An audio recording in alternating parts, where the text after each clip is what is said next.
At the 6 p.m. board meeting, the board met in executive session for the purpose of discussions relating to negotiation strategies pursuant to KRS 61.8101E of the Open Meetings Act, and no action was taken. At 4 p.m., the board held a work session on magnets and traditional school selection criteria and the sibling policy, and heard reports on the IB program and the TEL and comprehensive school survey results. At this time, I would like to welcome you to the July 8th meeting of the Jefferson County Board of Education. Please join us for our traditional moment of silence.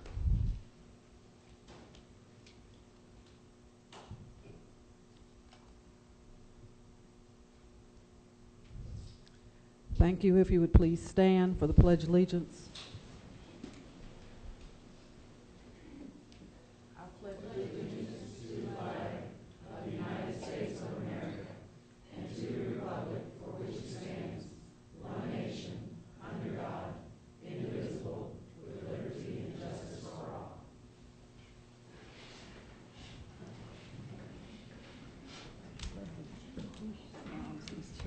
Yeah.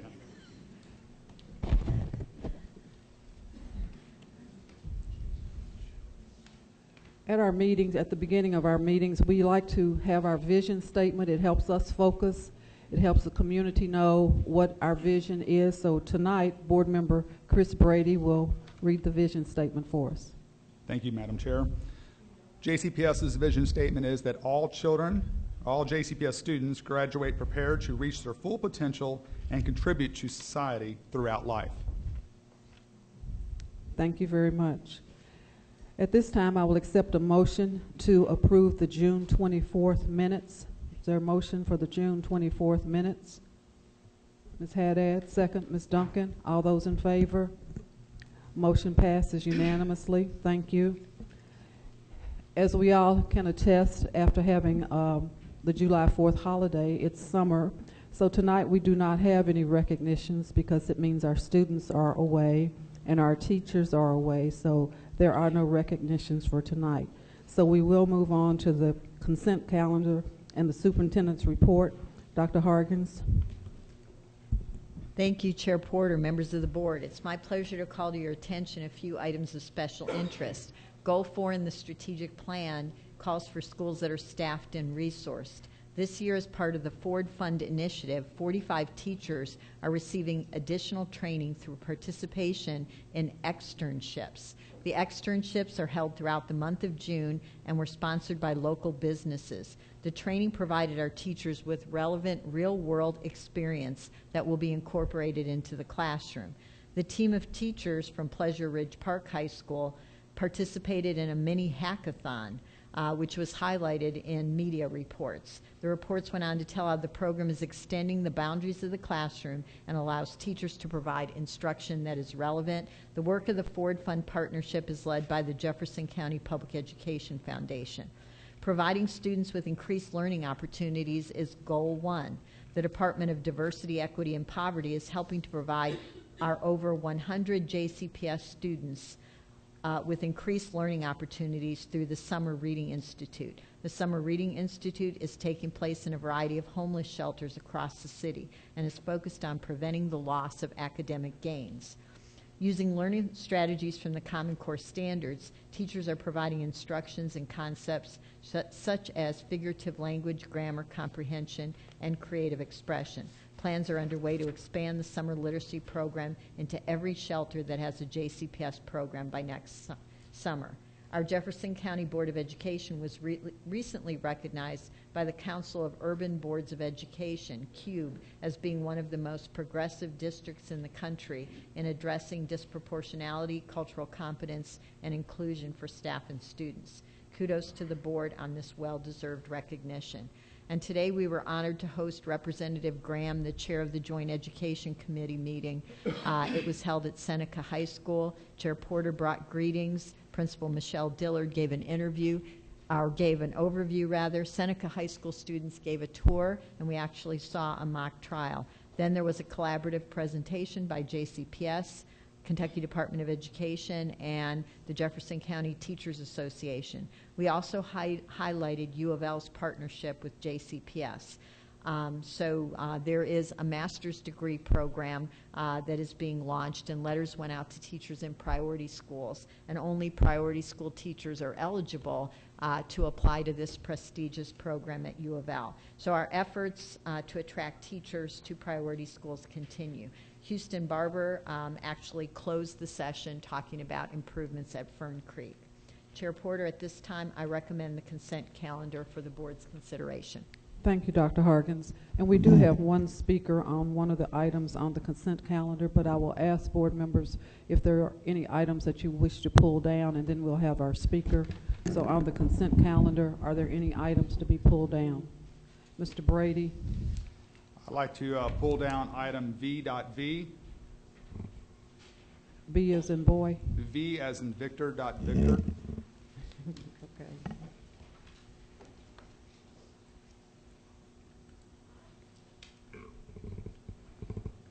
Thank you. Ms. Duncan, did you have something? Yes, I'd like to look at, just ask a question about Q7 and why.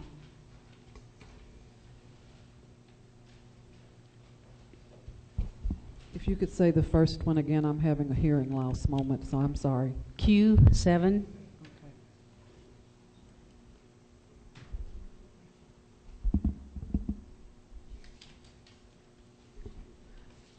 Ms. Westland? I'd like to bring down C, F, 1, N, and you said V, right, Chris? That's right. Okay.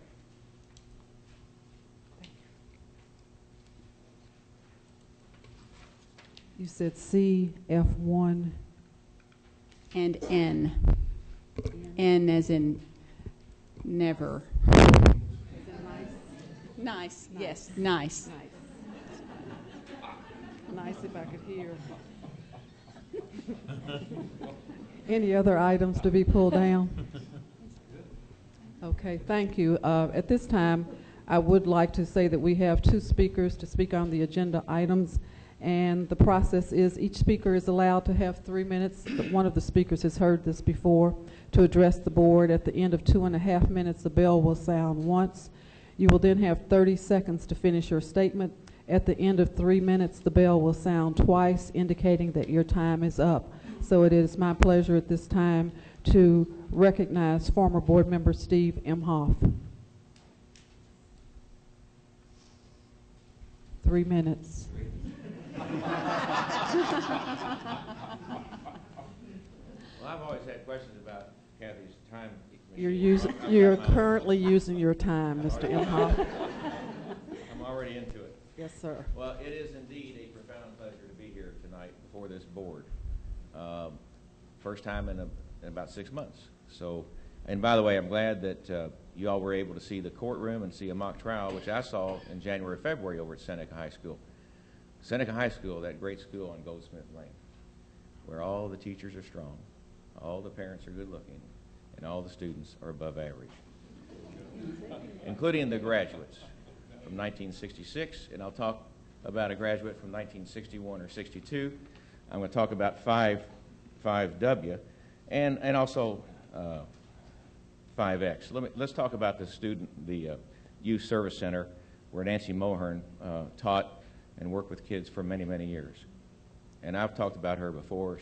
We know she died last year, and she was a great, just repeat, I don't want to repeat myself from December, whenever that was, but she was very well liked at Seneca High School, and it's deserving that this Youth Service Center be named after her. Now let's talk about Ellen Ewing. Judge Ewing I met in 1974 when I came back to Louisville after law school, and she was a juvenile court judge in the old system before the district courts. It was basically the county courts, where the county judge then would appoint, the county judge could hear the cases himself or herself, or appoint somebody, a lawyer in town, to do all the juvenile court, probate. She did juvenile court. So that's where I met her and practiced a few cases in juvenile court, not many, but a few. Then she became, I think, the first or one of the first 3 female judges in the new unified system for district courts in 1978, I believe it was. She was a great judge. I've practiced cases in juvenile court, district court, and some in circuit court. And I'll tell you that, and you see the attachments from letters from other folks, that what a great judge she was. She was indeed a graduate in 61 or 2 from Seneca High School, the first or second graduation class. She was active in all of the student activities, more so than Steve Imhoff was a few years later, just tennis only for me. But she was very active, obviously did a great job at Seneca High School, and then as a judge. And we have a retired, we have Judge Beyer who's going to talk. We have a retired Supreme Court Justice who sent a letter in that you'll see. So thank you for considering this, and I'm just really proud that when I saw that courtroom, when I walked in that courtroom several months ago, I said, what we need to do is name that after Judge Ellen B. Ewing, and thanks for making that as an agenda item tonight. Appreciate it. Thank you, Mr. Imhoff. We are happy to have you tonight, and we appreciate your comments. Thank you very much for being here. Our next speaker is Judge Joan Beyer.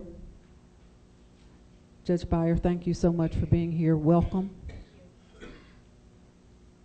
Your lucky night, 2 lawyers in a row. Ms. Smith, Ms. Miller, members of the board, Superintendent Hargens, it is my honor to be here this evening. I want to thank you for giving me the opportunity to speak in support of the Ellen Ewing courtroom. Now, we often don't think about the name of a building long after the ink is dry, or in this case, the paint is dry. And we know that names are placed on buildings for many reasons: financial, memorial, political, sometimes even egotistical. I want to tell you about my friend and my mentor, Judge Ewing. She was my mentor during my first years practicing law in the 1980s, when women lawyers were few and women judges were even fewer. So I want to say that when the paint is dry and you approve the Ellen Ewing courtroom, it's my hope that the name on the courtroom represents the spirit and the soul of Ellen Ewing, who served our community with grace, with integrity, and with the spirit of inclusion, and always a sense of humor. Her intelligence and her judicial abilities were unmatched. It's my hope that the students that get to use and learn in this courtroom will learn to love and respect the law, as I did, thanks to Judge Ewing. Thank you for your consideration this evening. Thank you so much for being here. Some of us had an opportunity to be at Seneca High School today, and we had an opportunity to see students give us part of a mock trial. So it was really a wonderful opportunity for us. Thank you very much. I need to go back, Ms. Haddad, and do the tie bid. I'm sorry. Yeah. There is a tie bid tonight. Okay. Tie bid item number 42, number 6770 for custodial supplies.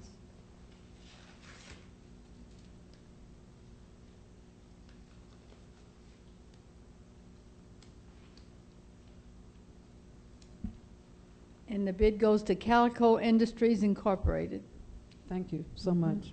Now moving on to the consent calendar, the first item that was pulled down was item C. Ms. Westland? Just wanted to ask a question about the Director of Strategy, Dr. Hargens. We've been over that, and it looks like a position that will take care of a lot of important tasks. I just have a question about the government relations piece. We also have a contract on the agenda tonight.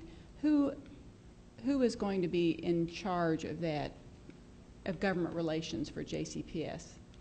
Well, actually, there's traditionally been an in-house person that has run the in-house part of it, and then Right. there's been a consultant that has actually worked and traveled to Frankfurt. So the overall making sure that the information is flowing and that legislators have it would be done by the Director of Strategy.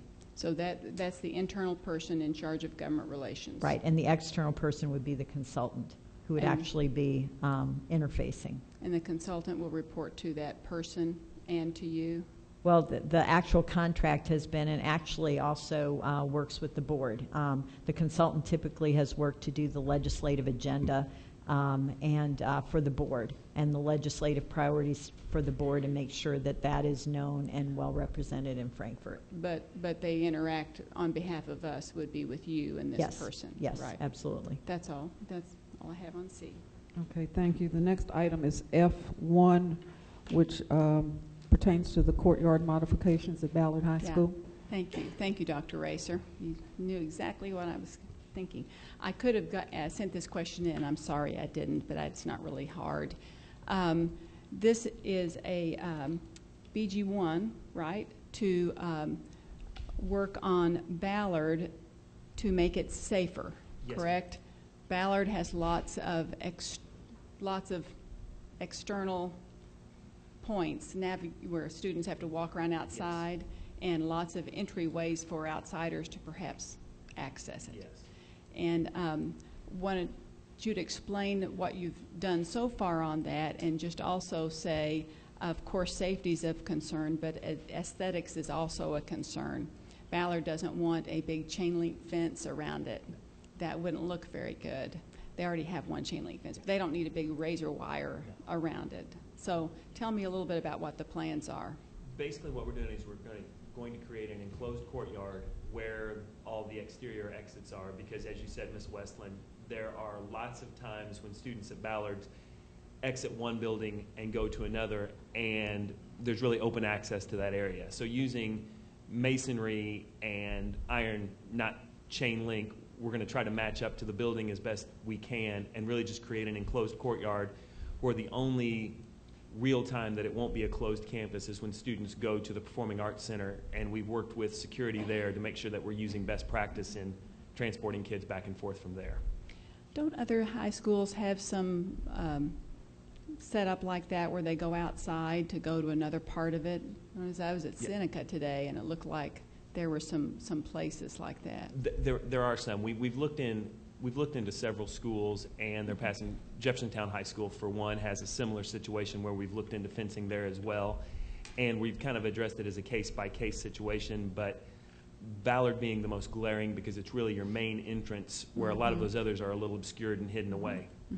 Well, I would just ask you to do this for the Ballard community, is just any design that you all come up with, Mr. Mulhern, Dr. Razor, make sure you kind of work back and forth with the people at the school, the SBDM or some of the PTSA, and make sure people aren't surprised and they know why you're doing it and what it's going to look like and all of that. So would you do that and Sure. then keep me up to date on how that's going? Sure, absolutely. Okay, thank you so much. Thank you. Thank you, Dr. Razor. The next item is, Excuse me. I'm sorry. Hi. I just Mr. want to Brady, ask one Board Member question. Brady. Just one question. You mentioned Jeffersontown, and you said that you're approaching these things as a case-by-case basis. At what point are you going to approach J-Town's issues, as well as maybe some of the other open campuses we have in the system? At J-Town, we've been working with Dr. Polio. Right off the top of my head, I can't tell you exactly what the status is, but what we've looked at is controlling movement to begin with, and as far as Jeffersontown is concerned, when he and I walked around, it looks like we could probably do it by just enclosing one area and then making other parts of the building emergency exit only, as long as he controlled student passing and different transportation routes. I think we could work that off. But like I said, it's something we take very seriously. And up until recently, there's been a little bit of hesitancy to do anything like this. But after recent events, you know, we've got a lot more cooperation. I've been a little concerned about that, and I'm glad to hear that you're moving forward on that. So thank you. Thank you. Thank you, Dr. Razor. The next item is item N, which is the approval of professional services contracts of $5,000 or more. Ms. Westland? Just a brief statement on that. The contract I want to take off and consider separately. I'd like to request we do that. The one with Learnet, the government relations contract. I know that we've had good work on that contract for many years, but my opinion is that we should consider bidding it out as a practice, as a good practice that we occasionally should do that. I know we're focused on making sure our financial and our procurement is working well, and I think we have an auditor coming and looking at us. I would like to suggest that people consider bidding that out. We could get the same representation. We could look at others and compare and make sure. We've got a pretty important legislative session coming up. They're all important, but JCPS has been kind of under us in the spotlight in recent months, and we want to make sure we have everything done well and right. And there's that side, and there's also just the good practice of bidding out big contracts on a regular basis. So when we get to that point, unless anybody else has anything to say, I'd just like to pull that one out and vote on it separately. Okay, thank you. Mr. Brady? Just a point on that. Well, if we do open this up for a bid, are we going to look at just anyone, who would be the lowest bid on that, or are we looking at, because there's other, I guess, governmental relations consulting groups out there that don't exactly have views that are the same as ours. Well, of course, you wouldn't hire somebody that has different views. I just want to make sure that is not the only criteria that we're looking at on that. No. I'm never for just the lowest bid. I think just the person, the place, the organization that could offer services in the best, and it could be who we have, it could be somebody else. Okay. And it's a good way to compare. It seems like any service. Yeah, I just, especially when you're dealing with governmental relations, it just, sometimes you want to be able to make sure that not only do you have someone of a good price, and I encourage making sure we have the best price available, but also someone who actually has the connections and the network to be able to make those connections in Frankfurt, which can be, it's a very intangible thing to measure. No question. Got it. And I think the process that we follow is to do that, our CFO, Ms. Harden, helps us with that and looks at the qualifications that we are in fact looking for before something goes out to bid. So we will follow whatever the process is at the given time, if that's what we choose to do. Any other questions about that item? Okay, moving on to Q7, which is the acceptance of funding from the YMCA of Greater Louisville. Ms. Duncan? Yes, this is $10,000. That's $10,889 from the Y, and it's to support summer learning loss prevention program. And then at the same time, really, Dr. Hargens can answer this. We also, you just mentioned the Summer Reading Institute going on. I think we're serving 100 kids in that. Is Dr. Radowski going to be doing a follow-up evaluation of these programs so that we can see the impact that they may be having?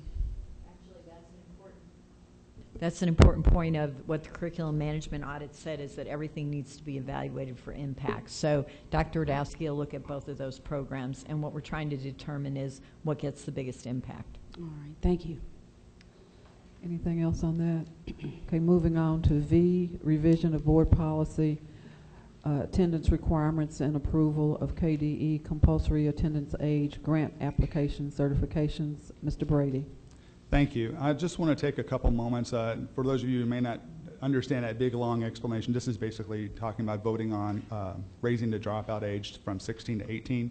I just want to say that I'm really glad that we're moving forward on this. This is something that to me is a no-brainer, and I think it's long overdue in our state.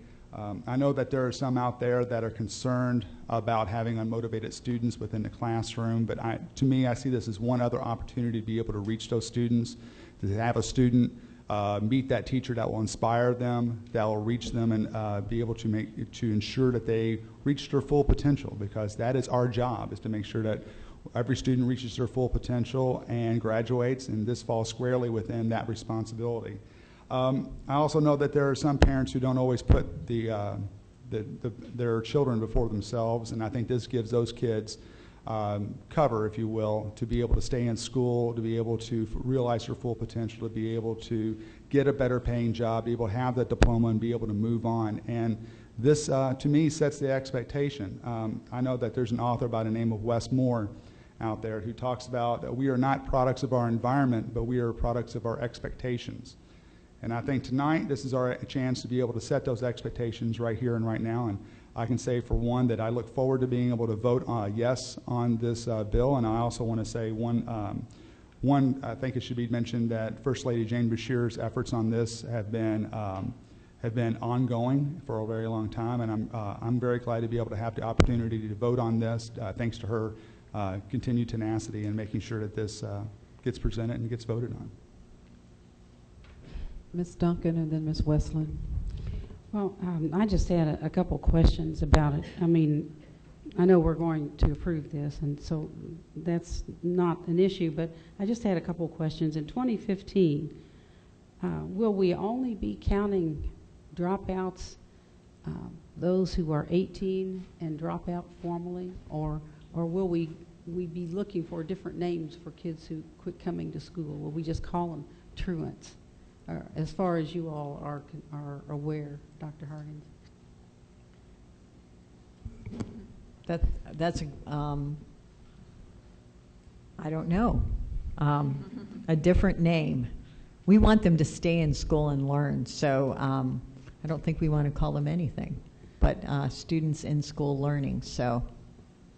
So then will our dropout percentages then be based on the 18-year-olds who drop out? Yes, the dropout percentages then will be based on the 18-year-olds. Yes, That should change. That should be a revolutionary change. Since our 16 and 17-year-olds will be expected to handle full schedules, what impact will that have on Jefferson County High School? Will it just become a school that primarily serves 18 and 19? I mean, these are just questions that have crossed my mind before we do vote on this. But what does that do to Jefferson County High School, since 16, 17-year-olds will have, I'm sure, to be following full schedules? well, and I think everything kind of fits together here. The districts of innovation and developing schools and alternative models. I mean, the goal is to create different models of learning for students to keep them in school. So I think really the success of keeping kids in school and engaged is going to be to make relevant learning opportunities for them and experiences. So in districts of innovation, we want school to look different for students, and we want it to revolve around what they're interested in and what will meet their needs. So we think this will be a catalyst for actually doing things better for students and making things more relevant. So it shouldn't look the same. If it looks the same, we haven't done our jobs. Okay.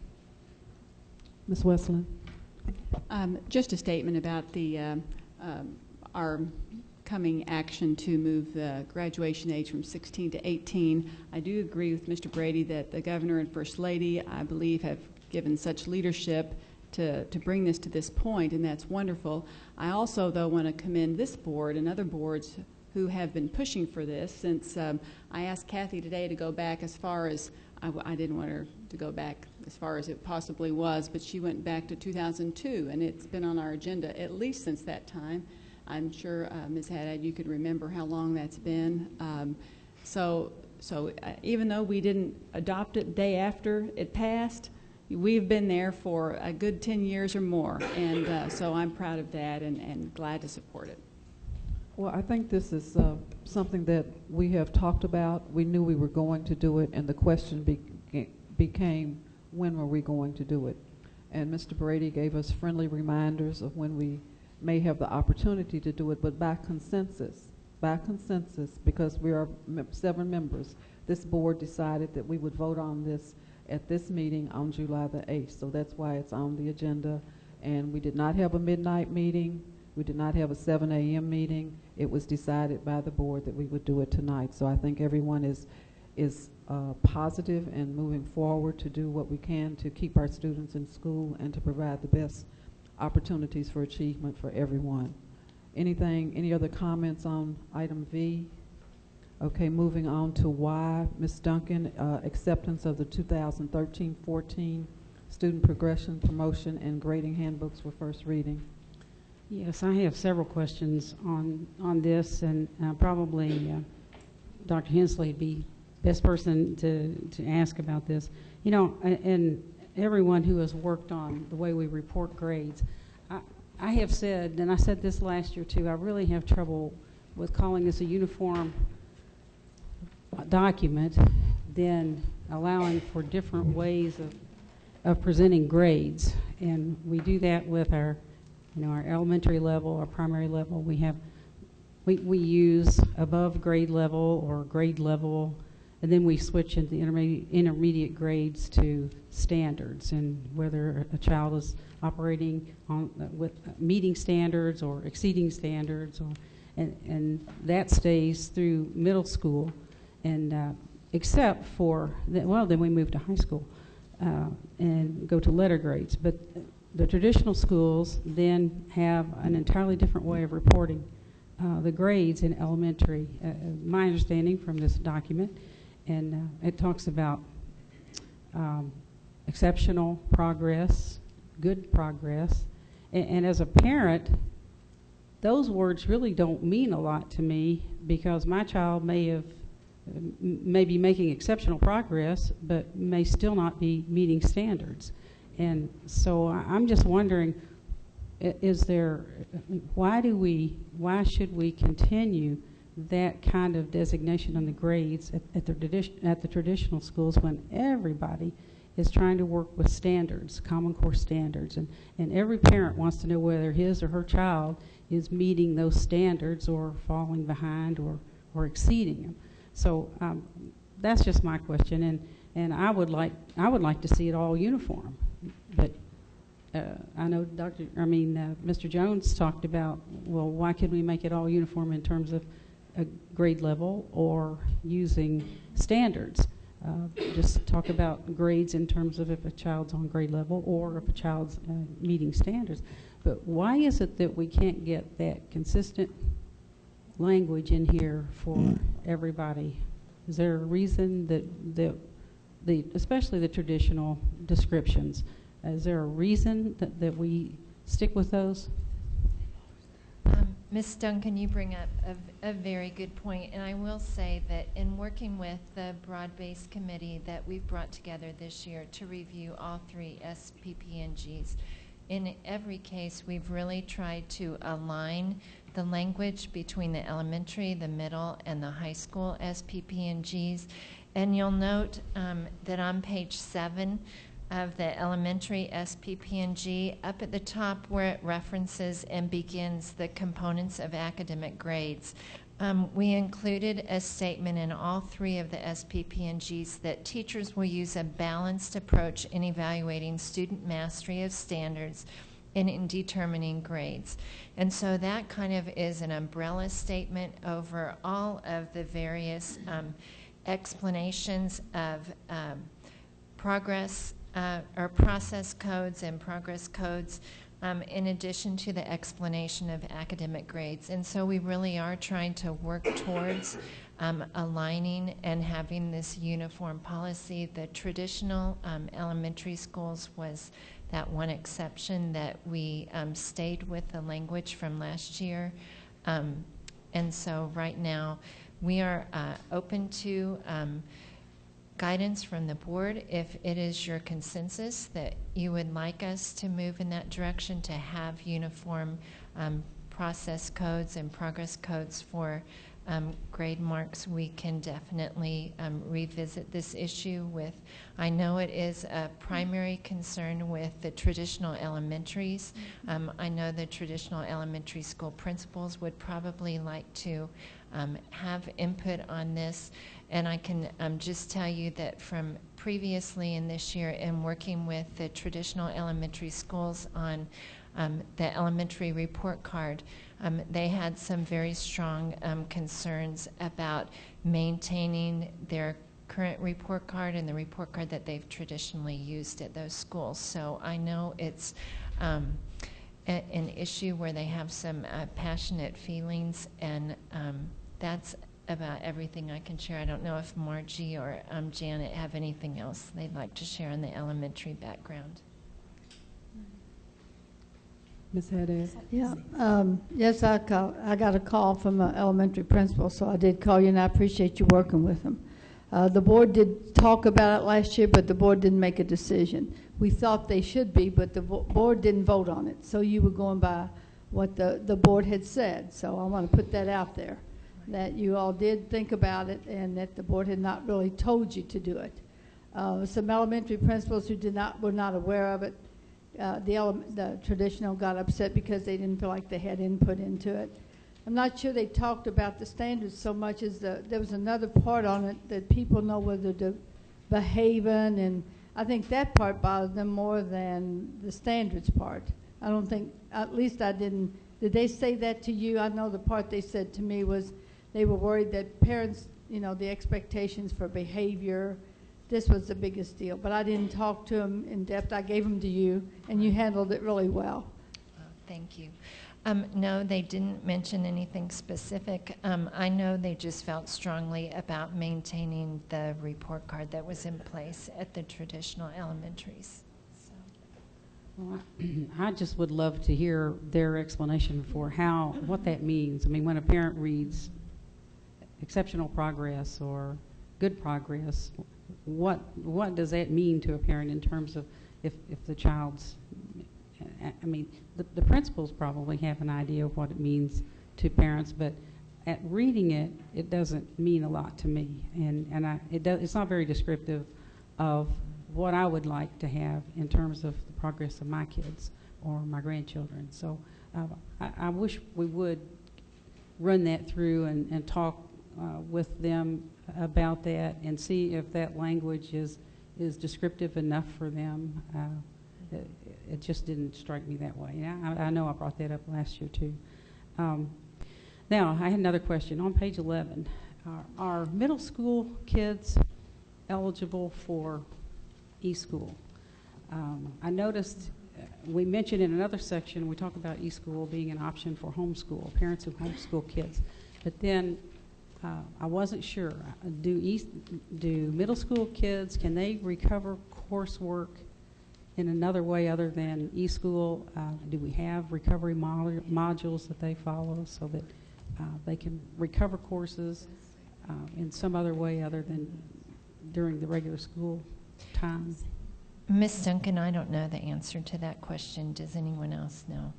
There are recovery modules in middle school that are available online, and I'm not 100% sure if they're also available like pen and paper, but I do know they're available through online means.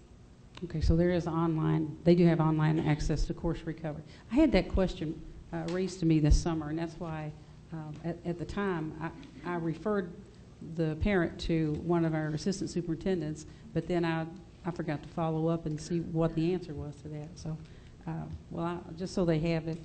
And I had another question on page 14. It says, beginning in 6th grade, an ILP will be completed annually. Are we, I mean, that's part of our uniform student promotion, the whole thing. It's part of the process here. Are we doing that? Do we have every child beginning in 6th grade beginning that ILP, and is it being tracked all the way through, and who is tracking that individual learning plan? Yeah, I can take that. We've got actually a resource teacher and a technician that help schools, middle and high schools, implement their ILP plans. And yes, 6th graders start, 7th, 8th, 9th. There are certain elements that have to be updated every year, so it's not a full bore, go through the entire ILP, but there are elements that are recommended by the state for students to complete. And I believe we had our highest percentage, like I want to say 98% of our 6th through 12th graders were complete. I'd have to check for the exact number as far as completion goes. So parents should be able to go in and ask to see that individual learning plan, and it'll be there. Okay, I just wanted to make sure on that. On page 9, I know Mr. Brady had asked earlier if our students had adequate technology preparation in our program of studies, and I know this names several ways here that we expose kids to technology. We have the grade 8 technology assessment. We have the IC3 certification, the MOS certification, and completing a computer and technology applications course. I'm going to ask Mr. Brady, do you think, is there anything else, I mean, having looked at this, do you think of anything else that has been left out, or does this fill in what you were talking about?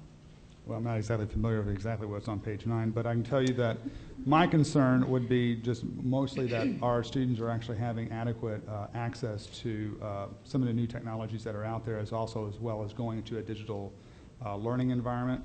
I know that there are some districts out there, such as Cloverport Independent, that have gone to a one-to-one strategy as far as having a tablet PC for each individual student and going to those electronic textbooks, which are much more interactive and much more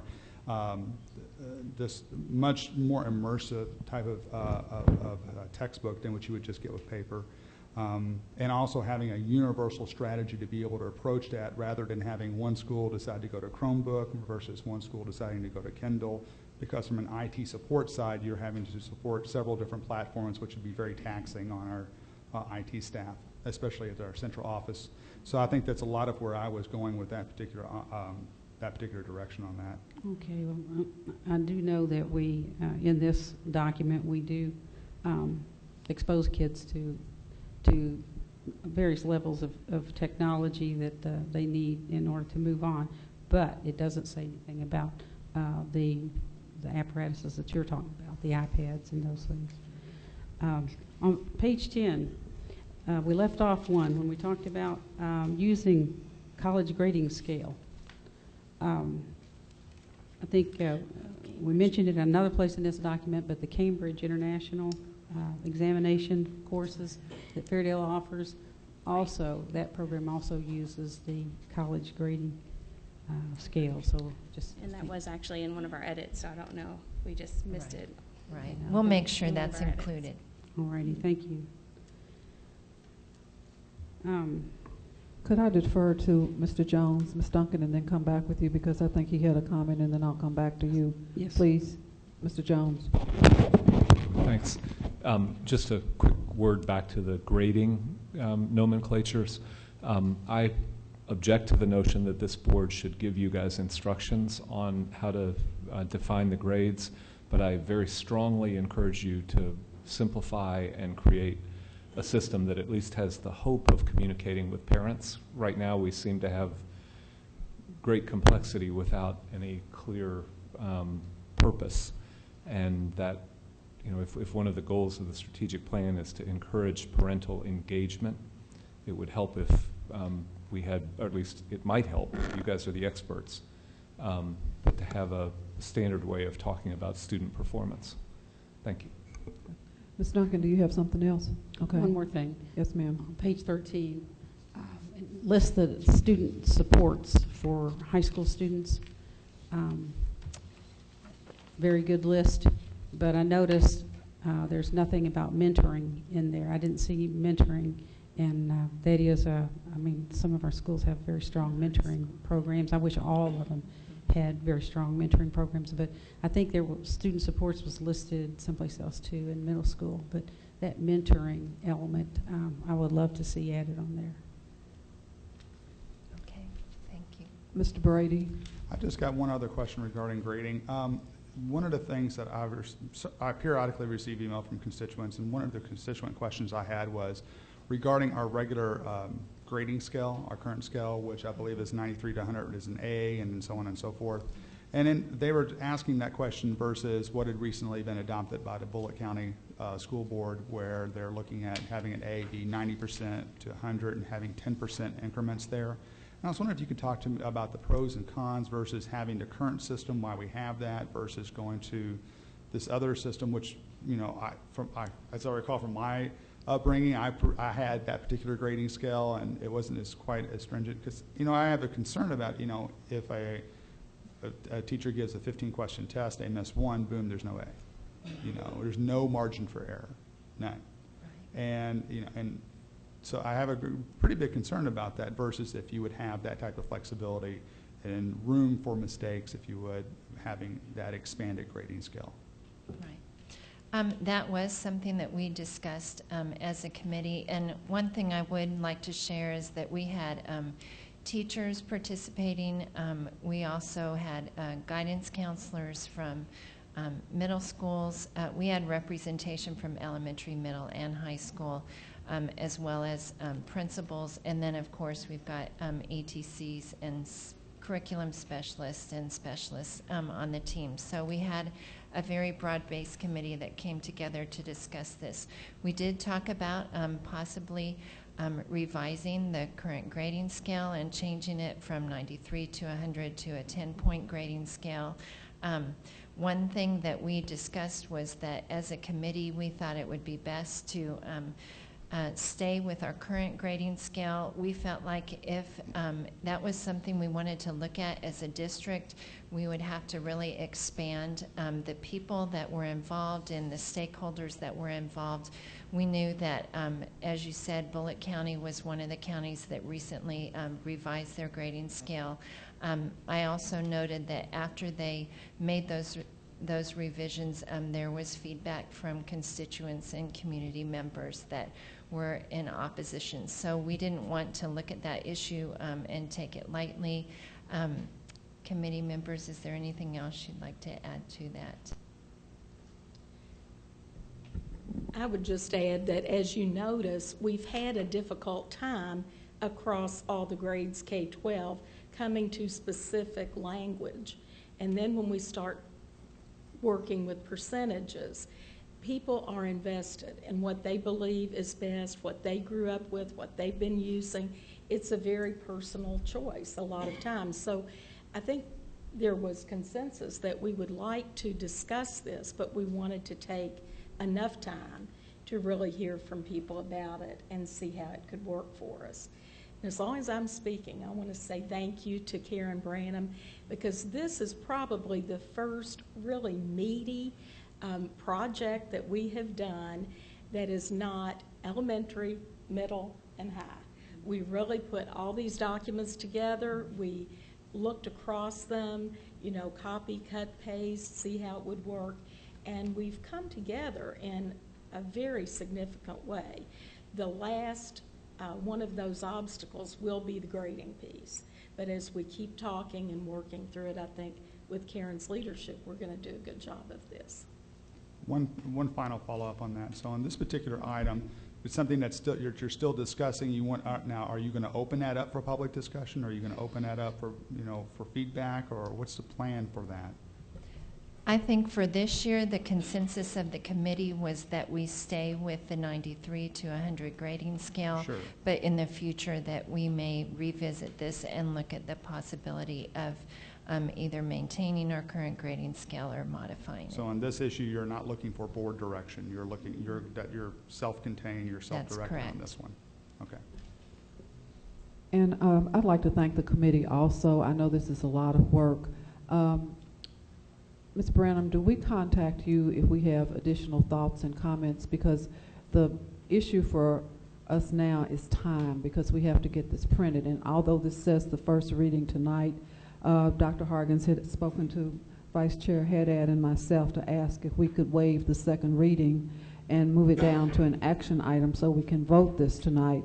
But with the understanding that if you have some individual questions or concerns, because I think they've responded to your questions tonight, but there has to be a point where we have to say, okay, this is what we're going to do for this year, and we have to go to press. So with your permission from the board, I would like to move this down to an action item with the understanding that you can direct your questions to Ms. Branham by, okay, and should we? By email would be wonderful. By email would be great, but do it within the next 2 weeks. Is that realistic? Yes, that would be Because great. if you give it to us after school starts, we'll be out of luck because we need to go to press. So if there's some individual concerns that you may go back and look at your document and some questions that you may have, because this is the first reading, we've had an opportunity to look at it. They have been available at committee meetings to answer questions. So with your permission, Ms. Duncan, I see a question. Yeah, I have a question, because are we approving it as is? Because that's what I was trying to say, that some things need to be added. Well, I think they have agreed to add, and they've listened to your concerns tonight. I would recommend that after you get it to the final, before it goes to the press stage, if you would see to it that the board has a copy of that. But in the interest of time, we have to move forward with this document. So as is no, that's not what we're approving tonight. We're approving the document with recommended and suggested changes. You will see the final draft before it goes to print. You will have an opportunity to communicate directly with Ms. Branham so we can move this on. We only have one board meeting in July. Our next board meeting is in August, very close to the opening of school, and we would like to have this document printed. So with your permission, is that okay, Ms. Duncan? Does that Yes. take care of it? That's fine. Okay, are there any other questions about that? Okay, thank you so much. Great job. Thank you for all your hard work. And we're going to move it on. So thank you very much for being here tonight to answer the questions. So what I think we're going to do at this point is we're going to vote on the consent calendar except item N, and we're going to move Y down to an action item to be voted. So all those in favor of the consent calendar except item N and Y. Motion, Ms. Y is the last one that we talked about, the student progression. Going to come back to us in a few minutes as an action item. Okay, is that okay? Motion, Ms. Haddad, second, Mr. Jones. All those in favor? Motion carries. Thank you very much. So now we're going to vote on item N on the consent calendar. And the item N had to do with professional contracts. All those in favor of motion, Ms. Haddad, second. Well, can I ask a question? It's just one contract on here. Do you want to just do the whole, all of them? It'd be N8 for me, unless.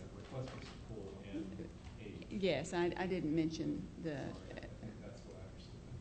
And yeah, and that is true, right? Okay, so now we need to vote on We do need to support N those. except A. Yeah.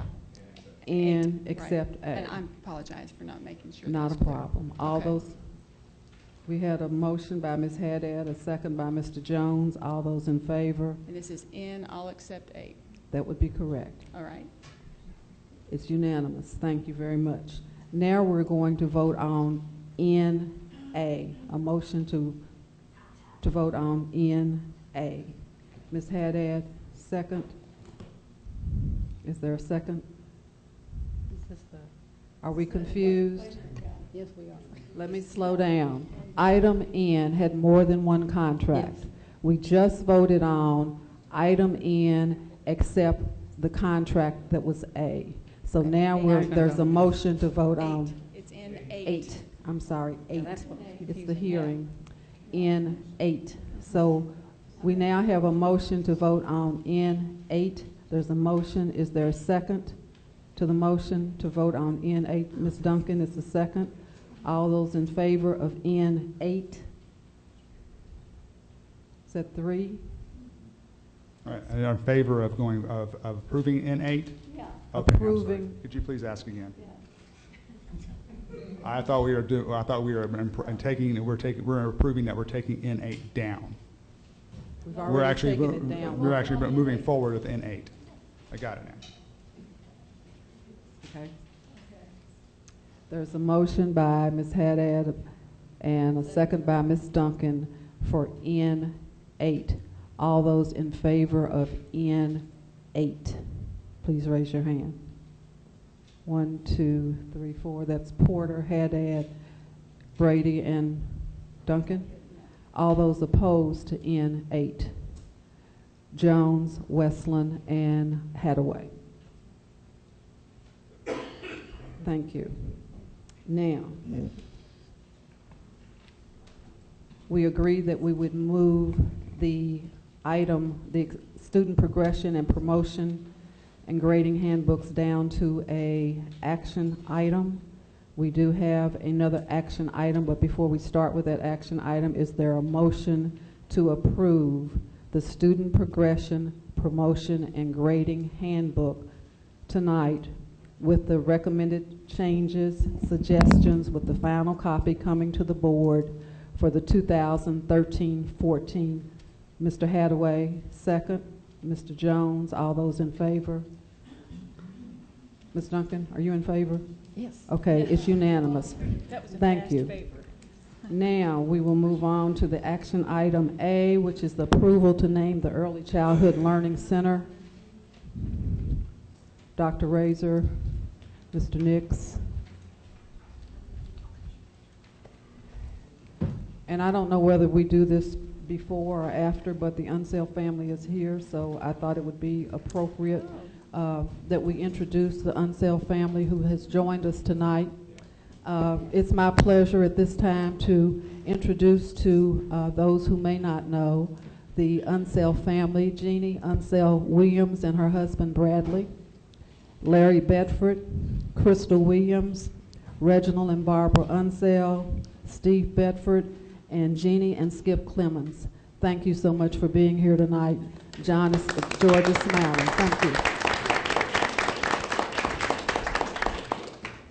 Dr. Razor. Good evening. As you know, I'm Mike Razor, and this is Kevin Nix, the Director of the Early Childhood Education Program. The Office of Early Childhood and the 2012-13 Head Start Policy Council recommend that the new early childhood facility located in the Newburgh neighborhood be named the George Unseld Early Childhood Learning Center in honor of former JCPS Administrator and Louisville Metro Councilman George Unseld. George Unseld grew up in the Newburgh neighborhood, and he and his family were actively involved in the Newburgh community for many years. He was a star athlete at Seneca High School and also led the Kansas Jayhawks in scoring in 1963 and 1964. He earned a bachelor's degree from the University of Kansas and a master's degree from Western Kentucky University.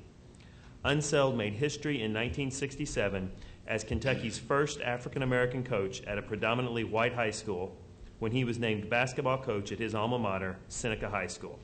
He served the Jefferson County Public School District for many years as a teacher and administrator, including Director of Academics, Activities, and Athletics.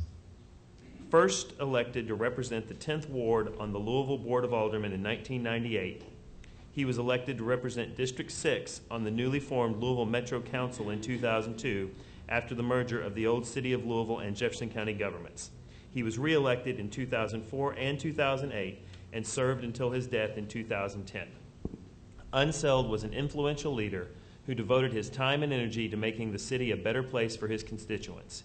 He advocated for long-standing issues facing the city, such as civilian review of police actions, a living wage for Metro government employees, and the Fairness Ordinance.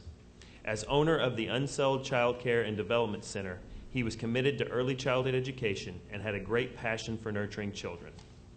Unseld was a former director of the NAACP and the Salvation Army Newburgh Boys and Girls Club, and was a member of the National Conference of Christians and Jews and the Greater Louisville Alliance of Black School Administrators. He served on the boards of the Presbyterian Community Center and Plymouth Community Renewal Center. He was the recipient of many awards, including the Dr. Martin Luther King Jr. Award for Outstanding Community Service from the Louisville chapter of PUSH in 1991, the Newburgh Achiever Award in 1992, and the Lincoln Foundation Community Service Award in 1996. Therefore, in accordance with Board of Education Policy 05.11, naming of facilities and alterations, it is appropriate that the new Early Childhood Center be named the George Unseld Early Childhood Learning Center.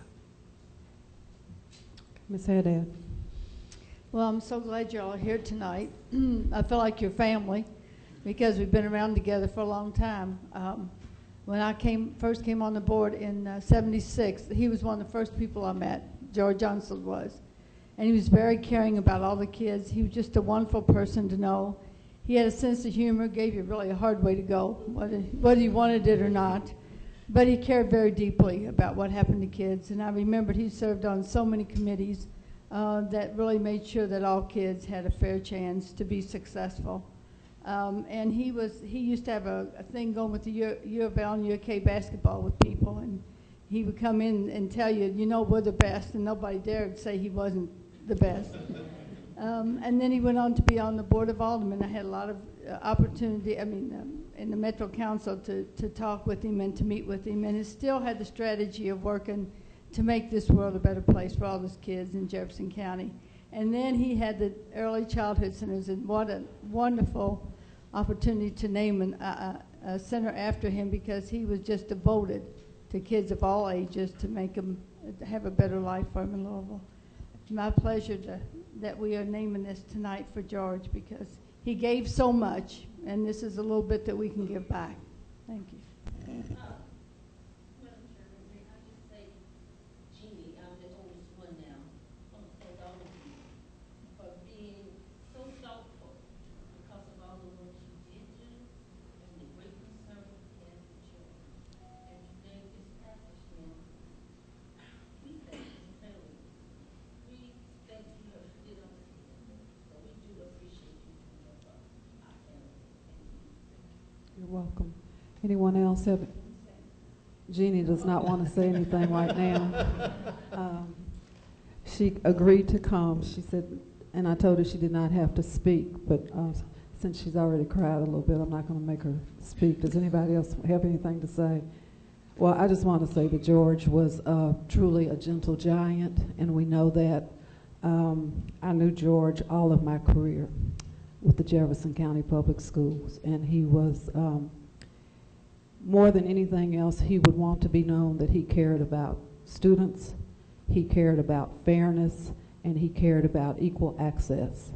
And this center will provide that for little children. So he is pleased, we are pleased to have this opportunity to do so for him and for the family, and it's our honor. So thank you for being here. And I'm the only one that gets to call her Jeannie, so thank you so much. Are there any other questions? Ms. Haddad, is there a motion? Motion by Ms. Haddad, second by Ms. Duncan. All those in favor? It's unanimous. Thank you very much.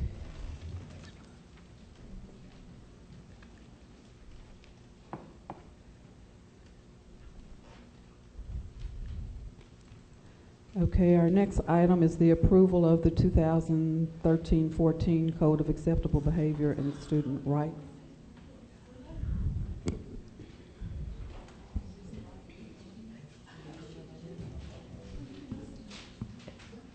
Well, and actually, Dr. Hensley is in Baltimore, and this was actually gone over at a work session, the last board meeting. So what we're doing is recommending that the Code of Acceptable Behavior and Discipline and the Student Bill of Rights be approved.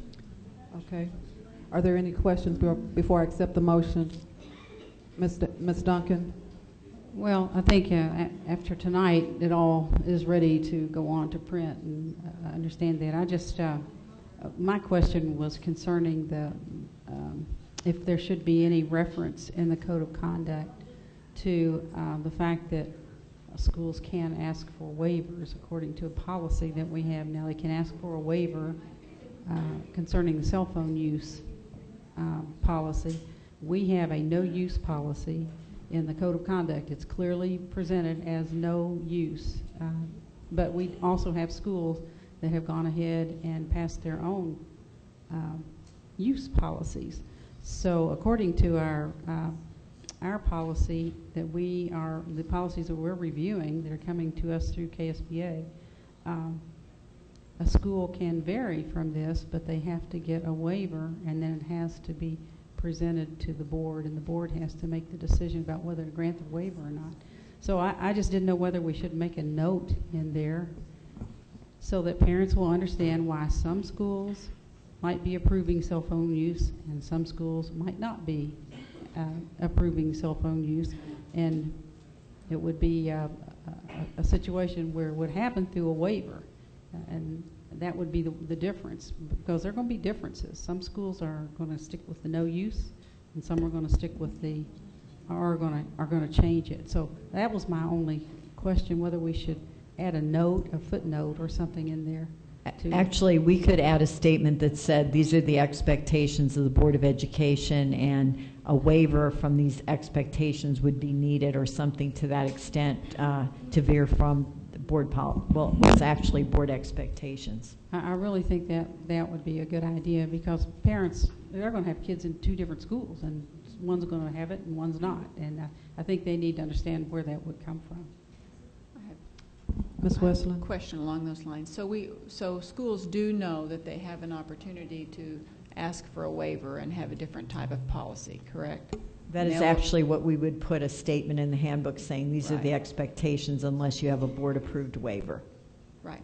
And we can make that clear also would- when we do trainings with principals Yeah. and we review it with principals. We can Right. make that clear. I would, Very good. Thank you. Is there a motion to approve the 2013-14 Code of Acceptable Behavior and Student Bill of Rights? Ms. Duncan, second. Mr. Hadaway, all those in favor? Motion passes unanimously. Thank you very much. Board of Education Agenda Planning Calendar. Any additions to the planning calendar?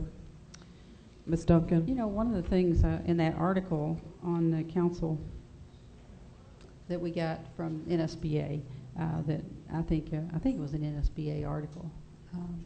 But at any rate, it reported that one of the things that Dr. Hargens has is a monthly report on suspensions. And I just think that monthly report, it'd be nice if we had that monthly report too, so we could kind of track what's going on and the impact of our work on reducing suspensions. And if you get that report, I would request that we also be able to get that, Dr. Harden. Is there a motion to approve the planning calendar? Ms. Haddad, second. Mr. Jones, all those in favor? Motion passes. Thank you. Next, board reports and requests. Board reports and requests. Ms. Duncan? Well, I had a report. Well, one things I ask, I know Dr. Radosky is getting for us, is the number of African American students who attend our priority schools versus the number of African American students who attend our non-priority schools, because I think there was kind of a misconception presented in an article the other day in the newspaper, where was sort of the feeling that our priority schools mainly served that number, and I think it'd be good for us to see what the number is being served in priority and non-priority schools. But then, as far as a report, I met with KSBA, a Program and Planning Committee, a couple weeks ago, and for the first time, KSBA is reporting a deficit budget this year. That's a $250,000 projected shortage, and that's coming as a result of a recent work with Kisbet. Some of the things related to that. They expect reduced conference attendance. They expect membership to be down a little bit, and they also expected, they've reduced the Medicaid percent, so their income has dropped, and that was the first time that we've looked at a budget like that, and which is very very strange. Of course, Bill Scott was his last meeting. Last Saturday was his last meeting as executive director of KSBA, and David Baird will be taking over as interim director. But and then our conference is coming up this coming weekend for all of us at Griffin Gate. And then also I got to attend the groundbreaking for the Southwest Regional Library, and that was just an exciting event. We had a big crowd who showed up for that, and lots of our staff were there, and it was just a great moment for Valley Station. And then we found out on top of that Rob Stevenson was named principal of Valley High School, and everybody I think the community is very excited about the direction of everything right now. And but it was a wonderful turnout. Mayor Fisher spoke, and then my grandson was interviewed by Wave TV, and that was his first interview, so he was very, very pleased. Anything else?